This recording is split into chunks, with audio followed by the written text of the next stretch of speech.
first semester I spoke about my grandfather, whose birthday was in December, and my grandmother's birthday is March 4th, which was incidentally also my bat mitzvah date. So my birthday is very close to my grandfather's. My bat mitzvah date was on my grandmother's birthday. So dates are sort of fun.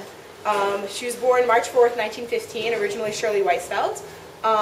One of my strongest memories of her was when I was probably 7 or 8, maybe a little older, and I was in Florida visiting her, and it was Friday afternoon, and my family is observant, but not different levels of observance, whatever, and so she said, we're going to light Shabbat candles, and in my family, we waited until my parents came home from work, and if my parents came home after like sundown at 6 or 7 p.m., we lit candles then. So I said to her, we should wait for mom and dad, and she said, Shabbat doesn't wait for anyone, so we lit candles.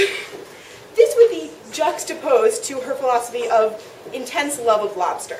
So my grandmother had like a very strong Jewish connection and really like believed in a lot of like Jewish ritual and halacha and whatever, but also very strongly believed in her love of certain things, and lobster was one of them. She had the meat dishes, the dairy dishes, and the lobster dishes. And to the point that my cousin, who's a lot older than me, actually thought that lobster was kosher for most of her life because grandma's house was kosher and there was lobster there.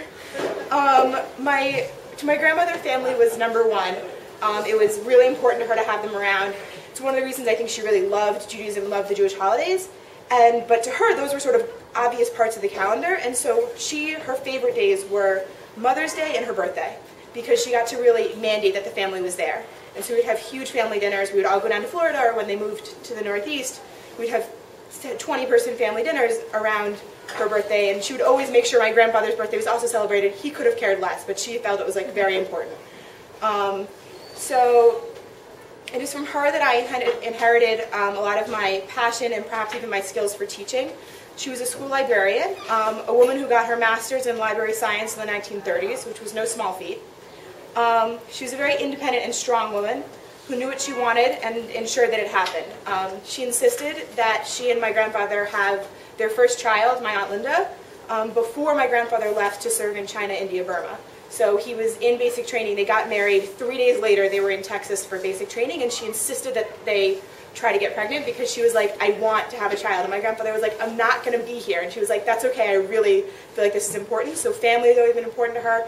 And she was really okay with having the first few years of my aunt's life be without my grandfather. And they communicated back and forth with letters and pictures while he was in China, India, Burma, and throughout their years apart.